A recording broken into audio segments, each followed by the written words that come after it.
Okay then, well, thanks for coming this afternoon. We've got some missing members today, obviously. This is the Diploma course subject, the 7 planes. You will notice again that we go over some of the same old ground because all these subjects do converge and overlap each other. So you get the same terms again, looked at from a different angle, hopefully, and that should help you to understand things clearer. In one respect, this subject, the 7 planes, is very straightforward. It's straightforward because, looking at it from a sort of mechanical point of view, each of the planes reflects the same pattern. Therefore, you only really have to understand one plane to be able to transpose that into the others. The difference being one of what we could call frequency, or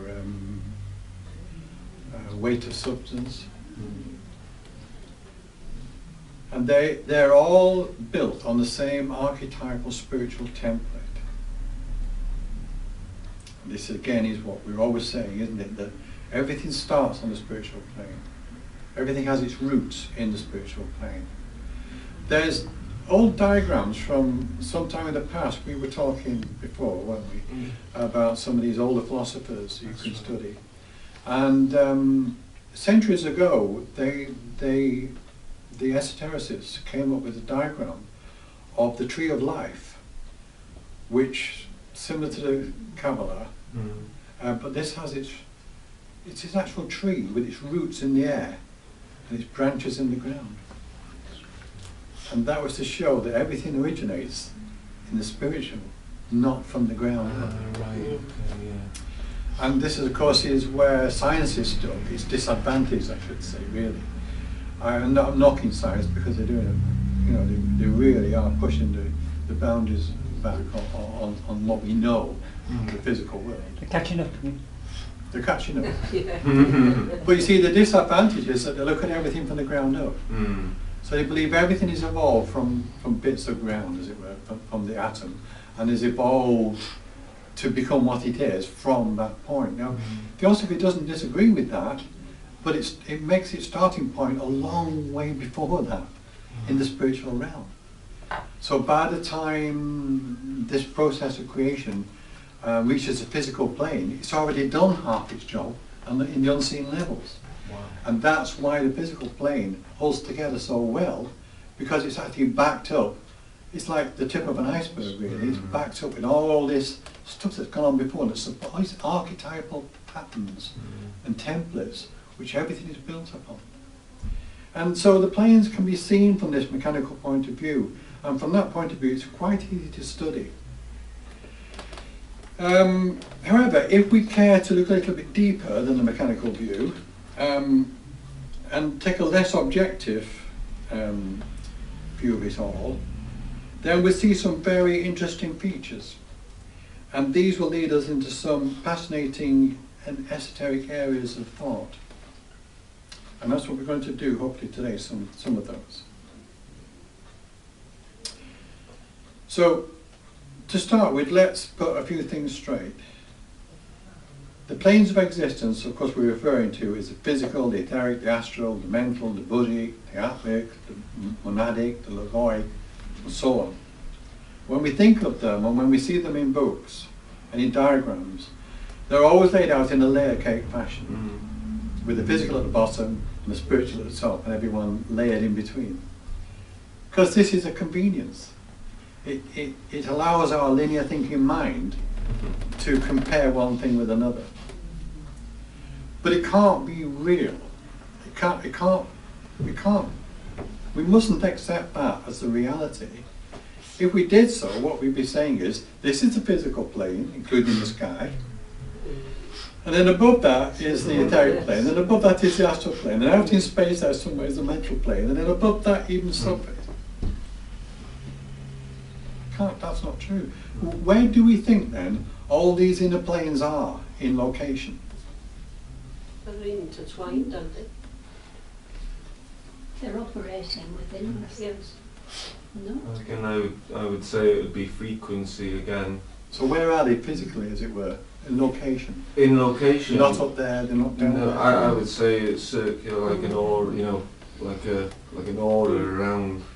Do you know what I mean? So like the layers of an onion now, it's a different layer cake, that's it. But yeah, but like all encompassing, as Beryl said, and the access is again whatever frequency and maybe other things going on where you can access it. But you're quite right. But let's put it dead simply. They're all here. Yes. Yeah. They're not somewhere else, are they? No. The reason why we don't see the astral plane is because we're so busy looking at the physical plane. Yes. We're using 5 senses which are tuned very tightly and very solidly to the physical vibration spectrum. So when I look at you, I see your physical body.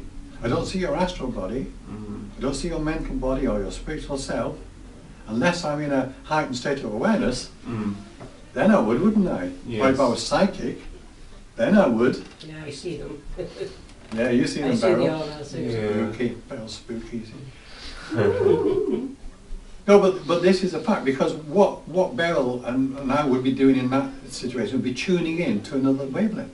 Yes. In the same way that we can say, when you put your television on, the picture you're seeing is a certain frequency of the whole range of TV stations being broadcast.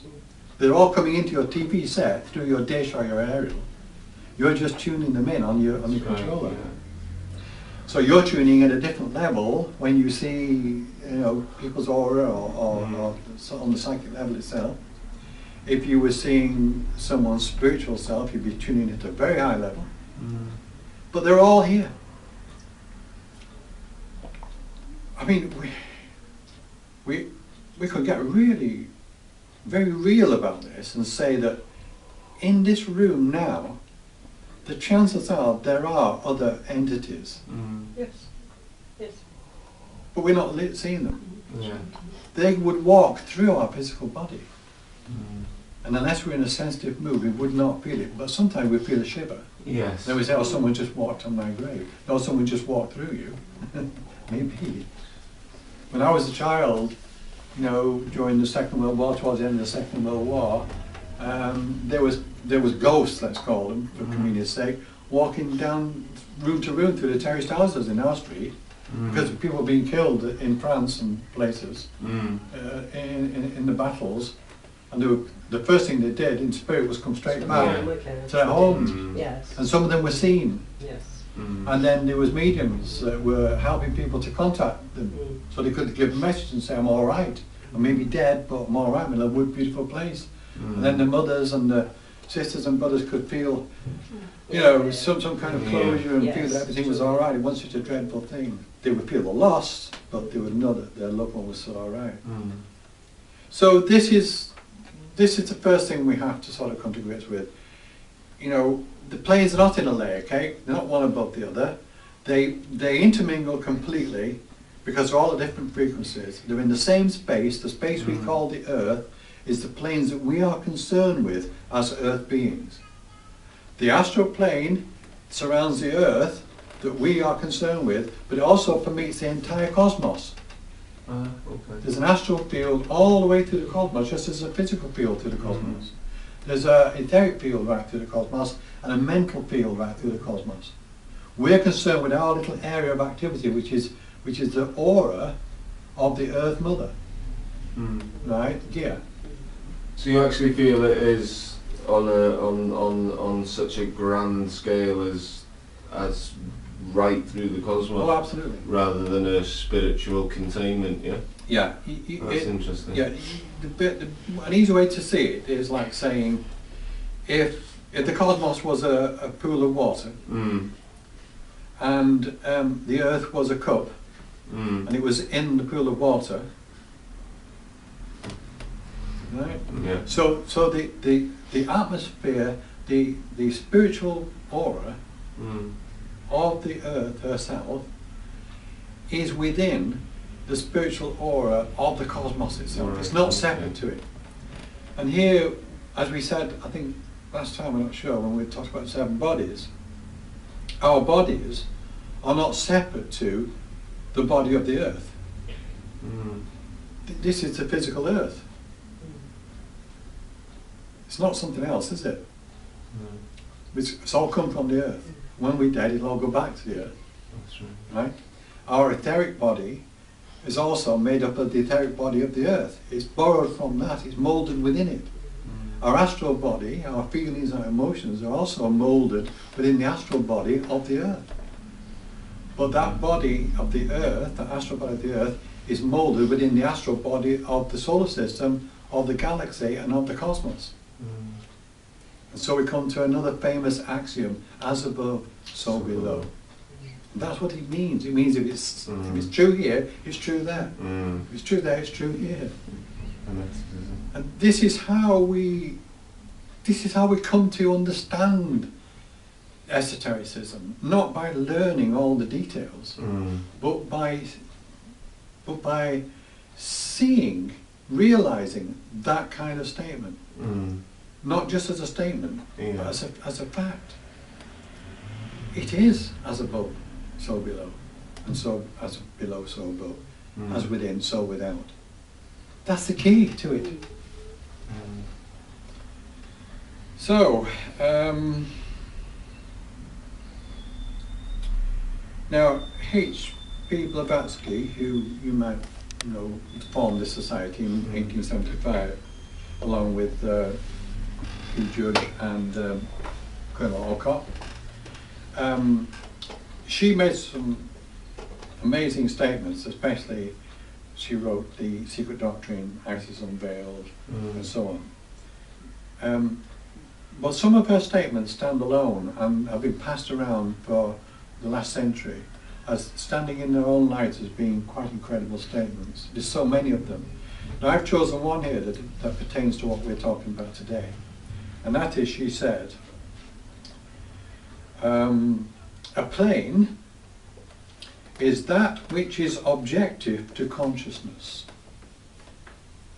Now this is what I meant when I said if we look a bit deeper beyond the mechanisms, we get some fascinating philosophic, esoterical ideas here. A plane is that which is objective to consciousness. In what sense is she... That's quite... But, you know, we look at it now from different angles. Yeah. Right? You could say she was saying, if it's not real to you, it doesn't exist. She's saying, what is real to you is what exists to you. So that when you go to sleep, your consciousness is no longer at the physical level, it doesn't exist to you. But that's still very simplistic. Let's take it a bit further. Because again, sorry to interrupt, there's like, I would have, you know, like obviously I'm so happy I'm here, I've been looking for this for the last couple of years, but I would have always thought that consciousness would have been subjective rather than objective. Do you know what I mean? Right. But obviously... No, you're quite right, you see, because this is the difference, you see. With consciousness, there is subjective and there's objective. Now, if I say to you, imagine an orange, you're doing that with your subjective consciousness. It's not in the room, is it? It's not here to your senses. No. Yet it exists subjectively on its own plane. But it's not real to you, because it's not objective to you. It's just a thought. If I show you an orange, it's real because it's objective to your senses, isn't it? Now, this question is a very interesting one. Have you heard of Schrodinger's cat? Yes, I have, yeah. That's the same, it's the same question. It's the same idea. What Schrodinger was saying was, if no one opens the box, you do not know whether the cat's alive or dead. And if you open the box, because your consciousness is aware of it, you're interfering with it. Because your consciousness affects the matter around you. The quantum scientists realized that they can't experiment independently at the quantum level because their own mind is interfering with the quantum level. And even the quantum mechanics behave like they're being observed. Yes, that's right. And we can't tell how they would behave if they're not being observed. Yeah. Because we can't observe them. And that's the quiz of Schrodinger's cat, which no scientist yet has come up with a satisfactory answer to.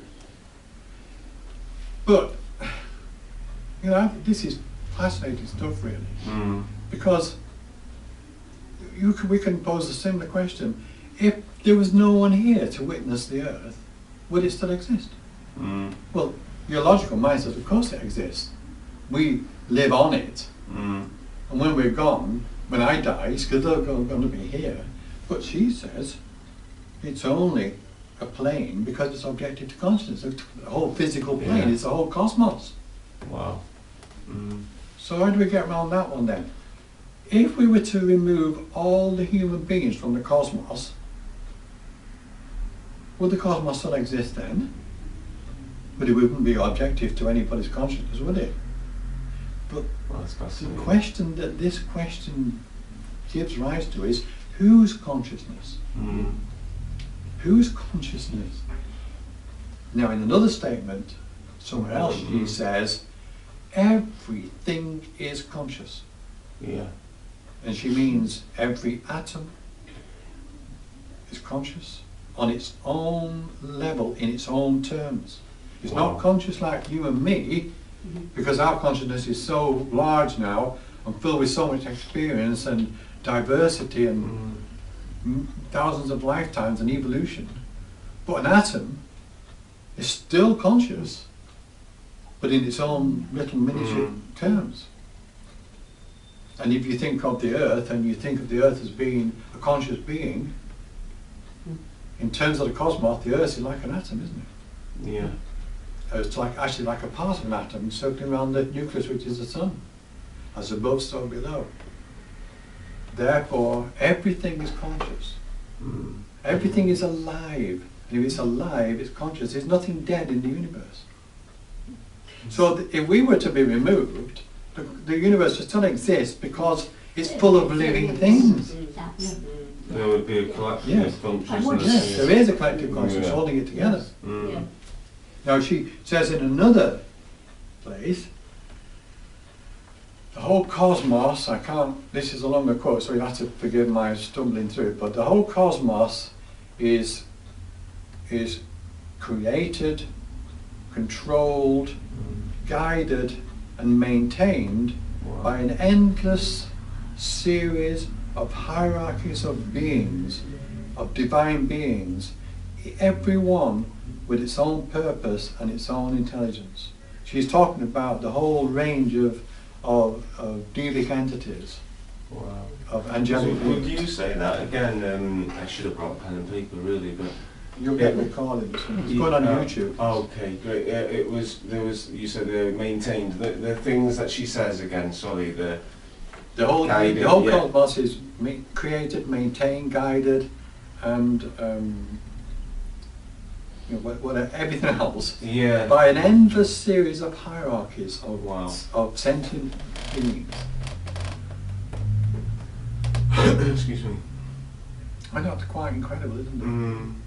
But if you look at the Elohim, you look at all the Kabbalistic hierarchies, that's what she's talking about, just different names. Yes. Christians call them angels, Kabbalists call them Elohim, in Sanskrit they're called Mahachohans, Jinn. so on and so on and so on, There's about 3,000 different names for these beings. And they unfold at the beginning of creation, and they unfold one from within the others. Would you say they're similar to what John D. Kelly would call the Grimoires, or those type of beings? They are. That's an area of them. An area, sorry, okay. Because she says there's an endless hierarchy of them. Right, okay, See, here again we're going to some deeper stuff here, because when she uses the term endless, she means entirely that, endless. Wow. She doesn't mean so many billion, she means endless. In the same way that you can't measure the cosmos. It's endless. Absolutely. Infinity doesn't have a finishing point.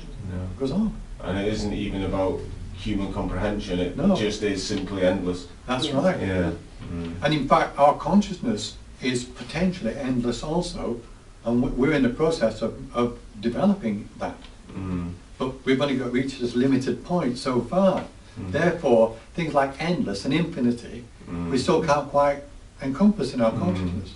But we have the capacity, latent within us, to encompass all of that with our consciousness. Wow. Now that's And she says powerful. that quite clearly, yeah. So where does that take us then? That takes us to the fact that this is something, when you think of the planes of existence, astral, mental, spiritual, physical, etheric, whatever, don't think of a load of stuff. Think of a living thing. The astral plane is a living thing. Because you wouldn't deny that the physical plane is a living thing, would you? No. Then as above, so below, as below, so above. All the billions upon billions of organisms that make up the physical plane, they're duplicated, but they're actually only copies of what is on the etheric plane, which are copies of what is on the astral plane. Right.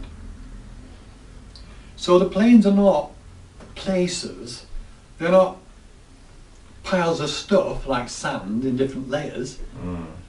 They're living organisms.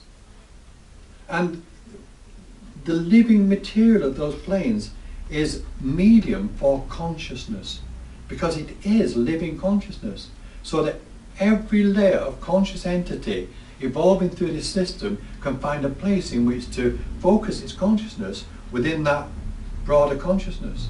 In the same way that you have an ability to focus an astral amount of astral material within that sea of astral matter.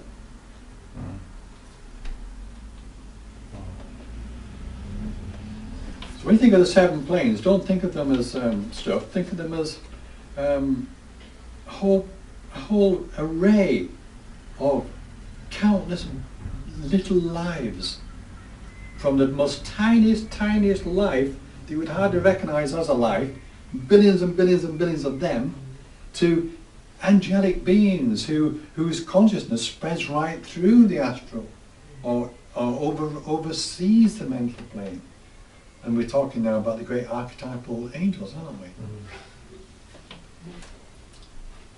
Eric, I'm sorry. Can I just go back to that question Absolutely. you posed us? Where is it? Where are these? Here. Someone said aurora or this or that. Here. Yeah. Here. But it is us, isn't it? Yes. We are it. You're swimming in it. That's right. That's it. If you were thrown into water, you were under the surface, you'd be in the water, wouldn't you? Yeah. Well, in that same way, you're in all that. It's not somewhere else. That's a good It explanation. goes right through you, it goes through every cell, it goes through every atom, it goes through your mind, it goes through your thoughts, it goes through your skin, it goes through your eyeballs, it goes through your feelings, it goes through all the energies and movements. You can't get away from it. It is what you are. And the thing about, evolution proceeds from the simple to the complex.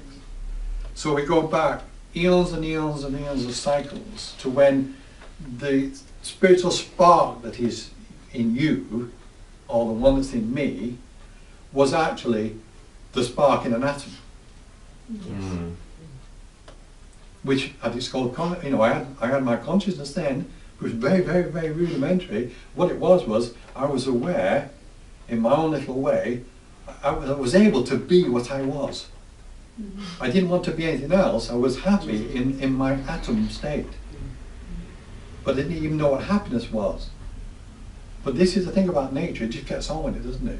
So when you get to these living, these moving, thinking beings like human beings and some higher animals, then you start getting fussy. You say, well, I don't like this condition, I don't like that condition, but you don't find the rest of nature doing that. It just gets on with it and grows. So yes, it's everywhere here. From that point of view, looking at the planes from another angle now, you can say that although we sort of tend to, see, as human beings, we tend to revere things. We want to worship things, we want to adore and idolize things, don't we? So we say, the spiritual plane, in hushed tones, the spiritual plane. The spiritual plane is here. The thing about the spiritual plane is, it's only one of many. Now, if you think about it, the physical plane is the only plane that contains all those others, including the spiritual plane. Ah. They're all here. But if you're on the astral plane, you've got all those minus the physical and the etheric. So you're missing two. If you're on the spiritual plane, back in your spiritual home, then you don't have any of this. You don't have access to any of this experience, any of this community, this going out and coming back, this tides of life. And that's why you would ask yourself, why would spirit want to incarnate into a place like this when he lives in a divine, glorious, wonderful heaven? Because, well, I wouldn't dare say it's boring, but this is where it's all happening. Well, relatively it's boring because we're not fully evolved. Therefore, our awareness of creation is limited. When we come here, it's limited, but at least we can experience it and grow. Yes. That's why we do it. Do you think it's a choice pre-birth, without trying to deviate? Yes. What is that? Yeah. Do you think? Yes, Do you think what? I do. Do you think it's a choice pre-birth, you know, to experience? We choose Oh, absolutely. Yes. It's the absolute purpose of existence is to experience. Yeah. Right. Right. Now, what all this amounts to is that it's all about something that can be summed up in one word. It's all about consciousness. The whole of creation is about developing consciousness. Man, which is the peak of the evolutionary wave going through this system at the moment, is the only being in this system, this entire system that we're part of, the only being that is capable of being conscious on all 7 levels. Your angels at their higher astral level, they can't be conscious here. So what would again, forgive me for trying to maybe sound a wee bit vague, but what do you feel the purpose of consciousness is then? Is again, that's quite a... No, it's a good question. It's a simple one really for Theosophy. Yeah. The purpose of consciousness is to develop the latent potentials within it. If you consider yourself to be a spark... And is that an endless goal? Yes. Yes. Yes. But relatively speaking, we see the close of a cycle. Yes. Well, then there's another cycle will come following that. But you can put the whole thing in perspective, evolution, in terms of the divine flame, which is the one reality. The one, some call it God, some call it the absolute, whatever. We are sparks thrown out from that flame. Oh, so And though we are the same as that flame, we're very weak. Okay. But we burn fuel to become flames in our own right. That fuel is experience. That flame that grows is consciousness, is intelligence, consciousness. Because in each of the sparks is all the latent power of the flame itself. The gods in the making. Wow. When you think of a flame, Yeah.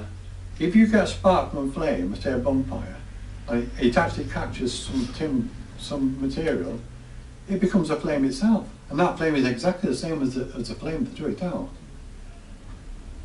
Another statement people come out with, which is quite graphic, is that you can take a candle, light it. From that one candle, you can light an endless number of other candles without the flame being diminished in any way. Gee whiz. Right? So that's the purpose of consciousness, of creation, is to produce gods, if you like, from little sparks of awareness. Our future as human beings is awesome. Our future is to become gods. But we're only halfway to even the first part of that process. We look at the masters, people who provided us with the Kabbalah and all these other esoteric systems.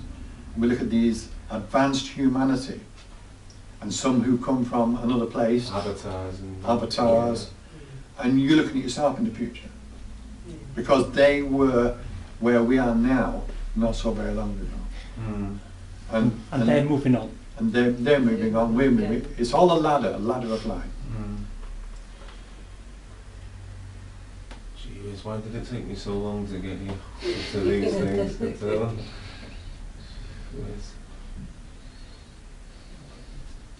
You will find in your notes, referring now to people, the students doing the course, you'll find in notes a reference to a layer centres where it says the planes overlap. This is again looking at them from a layer cake point of view.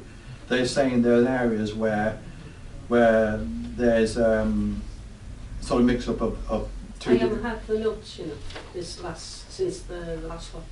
I said to John, I hadn't had. No email from Monica.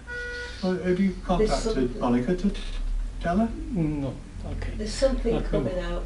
No, that's the 7.5 way it's coming out now. Is it? Because you got yours, Yes, Chrissy. I did, but the reason I got them was I was having difficulty and she sent them to me. She also said you'll get the same thing on the email, but it wasn't there. Have you changed your email address? No. No.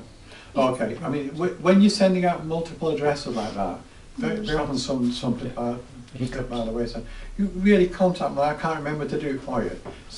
Just email Monica and tell her what was the last one you got, and can she bring you up to date, yeah? Okay, well, then it's only really Greta and Ruth. You had this. I'm not doing it. Oh, you're not doing the course. Well, it's only really Greta then that's seen the layer centre. Yeah, and that was that was a good way of explaining to me how things aren't separate. Yeah. They are merge, merged and. Layer centres tend to be the sort of interface between one state and another. I won't say one plane and another because I put them back into a layer cake and we've got past that I think today. To one state and another. In older fashioned parlance there's a term called ring pass not. What was that, sorry? Ring pass not.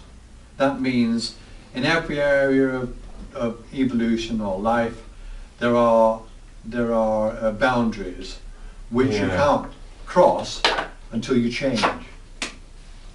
Yes, yeah. That's So the easiest way to see that is to see a caterpillar in the chrysalis. And then when it turns into a butterfly, the chrysalis is its ring past naught.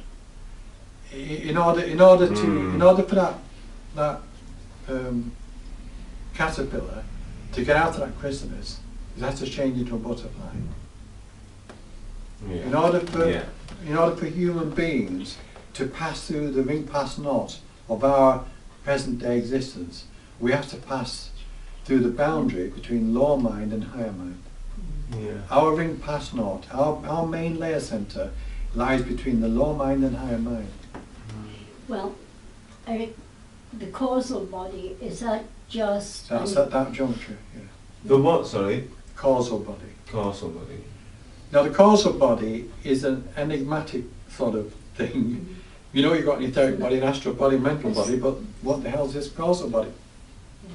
Well, again, it's an old term and it's used to depict something that develops over the development of a human being when it, as he and she leaves the primitive state, becomes more civilized and expands mind until they're starting to use higher mind, which is the creative side of your mind, where imagination lies, abstract thoughts are, inspiration comes from.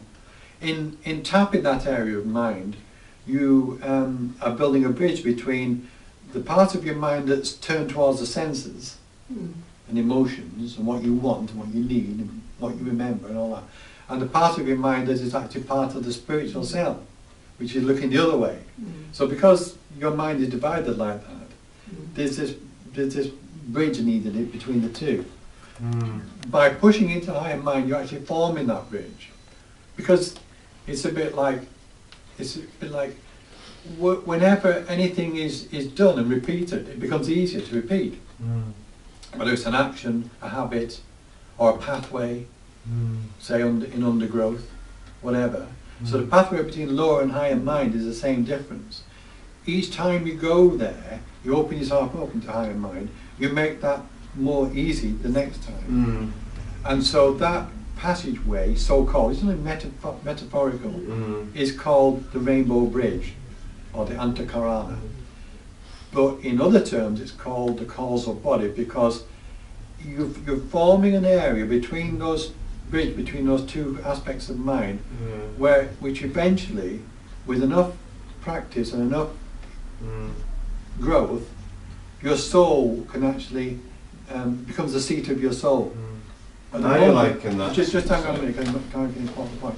At the moment, the seat of the soul in average human beings is in low mind, what we call the personality. Why is that? Because it's to do with survival. Right, okay. But as we get out of survival and personal needs into more altruistic spiritual ideas and more artistic ideas, then we're moving into this other area of mind. So the soul gradually shifts up a phase and tends to sit between the two minds then. This is only metaphorical. I'm not... Yeah, I know nothing can be stood on. You see, I liken that, like you say it's metaphorical, but if you think of the cerebellum, which marries left and right brain, then there is a definite bridge there, isn't there? And there's the pineal gland. Yeah, and then, but, you know, like marrying like the reptilian side, but the left brain and right brain, and having that balance, opening that pathway spiritually and with compassion, with also logic and things. You know, I think that's maybe what humans have forgotten. No, they haven't forgotten it. They're just learning it. Is that what you think? Because well, you'll know a lot more than me, definitely. But like again, this is about my education, I suppose, and this is what I was on about downstairs, about learning off people like yourselves. I always assumed, you know, never assumed, but that, you know, the people before us, like the people that invented or developed the Kabbalah from however they did, or the Druids and these really, or the Dogon tribes, these really advanced peoples. I know what you're saying. I believe that that they were accessing consciousness at a huge level. I don't know whether I'm right, Eric, and it's something that was just fizzled out or dampened. Is that wrong? Yeah. They're just ahead of us. Right. Okay. They got there in the past because they were that far advanced. Okay. And we're getting there now. Oh, brilliant. Okay. And what you see in the New Age now around you, in the Western world, is this surge of humanity, although it's not as big as it should be or could be, but there's a great deal of humanity now pushing into that same point. Right, okay. Where you say the Kabbalah came from, the Druids and all the rest of it. Because it's moving the soul into that higher seat where it can access both worlds. You see, this as above and so below. Yeah. The left and the right hemispheres mirror the same thing. Okay. Now, you know, in terms of consciousness, you get people who are living in higher mind and they can't put their feet on the ground. Yeah. And in the past, they were stuck in asylums and places because they couldn't make sense to people. And then on the opposite side, you get people who are so concrete and logical, you can't accept anything beyond the material. But the mass of humanity is somewhere between. It's mostly concerned with survival and the logical mind, but it enjoys the fruits of the other side of its brain, because it likes art, it likes music, it likes, you know, nature, and so on. Yeah. And so this bringing in higher thinking, higher consciousness, abstract thinking, which is spiritual by nature, is causing the difference between law and mind to blend out, because our focus starts to lie more solidly between the two, and we call that the causal body. Now, at the end of our personality evolution, when we no longer need to be born into the physical world and all this kind of thing, and we reach a level where we can operate consciously as a spiritual being rather than as a personality, it is said then that the causal body breaks its boundaries, and all that is gathered into the spiritual self. So all its past lives, all its experience, everything it's ever done, all becomes part of the spiritual awareness, and that awareness then blossoms into full being. So when a personality dies from this life, the causal body, yeah. or whatever it is there. Yes. Does the higher mind reap the experience? Yes. Now, some commentators will say that Devachan is an experience experienced by the causal self, rather than the higher self, rather than the spiritual self. But this is all rhetoric. Conjecture. The fact is, we're looking at this in terms of a long evolutionary cycle. What happens between lives is similar, but it's not the final thing, is it? So you get a visit into these places as you go back into your spiritual self, and then come back out again into life again. But in terms of evolution, this grows over many lifetimes, this transition between low and higher mind. But eventually it goes permanently. Yeah. Becomes permanent. And then you would say you were a master then. Then you're enlightened. Yeah. And then Is that like enlightenment is- nirvana in a Well, in no, a sense, it means you can go into nirvana, Right. but because you're such a wonderful being, you won't. You'll stay around and give out Kabbalah, Yeah. teach To help people, people. help people, Yeah. start religions, whatever you feel is appropriate at the time. The Buddha is a famous instance. He reached enlightenment, and he was had access then to nirvana, off the wheel of rebirth and everything. But he at the threshold he stopped and he turned around and he said, "I will not go through until every last one of my brothers and sisters has gone through." So that's why he's called the Buddha of compassion, you see. And actually the Theosophical movement is based on the very same idea. It's, I forget the actual word now, but it's... Nirmakaya. No, the word. But anyway, what we believe in is that as we evolve, so we should help other people to advance as well. This is not a selfish path. This is an altruistic path. Therefore, our first object is universal brotherhood, isn't it? And that's the most important thing to us, that we all become, recognised as part of the same family, not separate nations and colours. And okay, then just a few bits to fill in what's left now. It is a sad fact, but it's changing almost daily, that most of humanity are not aware of the spiritual planes at all. Their awareness only extends as far as lower mind and the odd excursion into some kind of blissful state, listening to music or something, or falling in love. But that is changing as more and more people start to realise that it's a spiritual basis to life. It isn't a material thing. There are material aspects of it, but that's not what it is. That's only one of the things it's wearing. People start to see themselves from a different point of view, from a higher point of view, then they start to become aware of the spiritual planes. If you can't see yourself in those spiritual planes, you can't see other spiritual planes. You see, this is something that I've always struggled with, you see, because, like I was saying earlier, when I was a young boy, like I didn't come from a religious household, and it wasn't very cool to kind of believe in God or to be spiritual in any way, shape or form. Now this is something that has just been within me, right? Whether you call it faith or spirituality. And I could never understand why my friends or my family didn't feel what I felt so strongly. Can you give me a reason why they should have? Well, yeah, no, what I'm saying is, I can't give you what I'm saying is, like, so let's, for argument's sake, I've always had a concept, I'm not saying I'm anything, what I'm saying is I've always had a real, like, spiritual feeling, and the feeling of a soul, and You were more aware, though, you found. well, I don't know, without trying to again be vague. What I'm saying is, the simplest way I can put it is, I had this overwhelming faith in a spiritual world. Yes.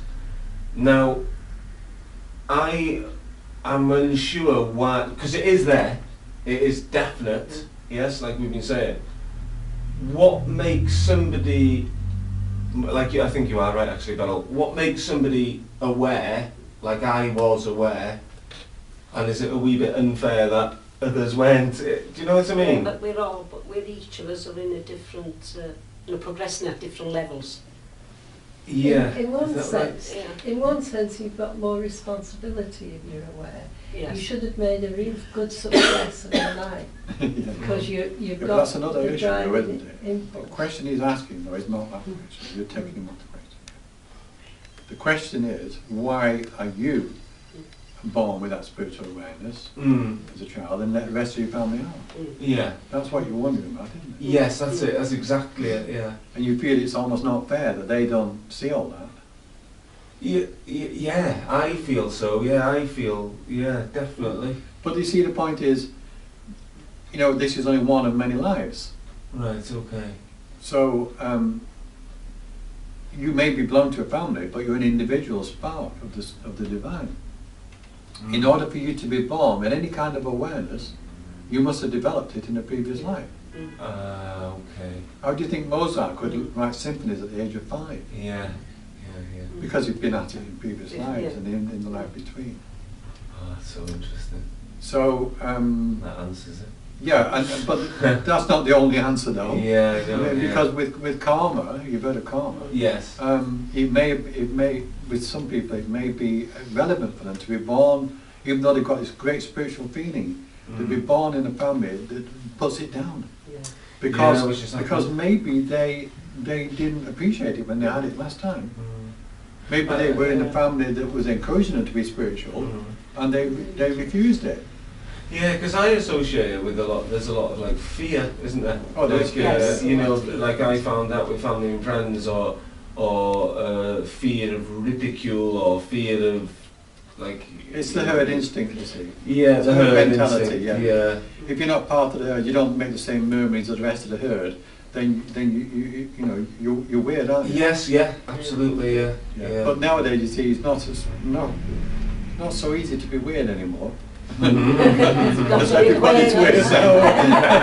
But at one time, if you didn't dress the right way, you were weird. Now, there's no such thing as a dress code. In fact, if you don't dress weirdly now, then you're weird. But things are changing, aren't they? Yes. Yeah. Yeah. And that's good. So, what have I got left now, really?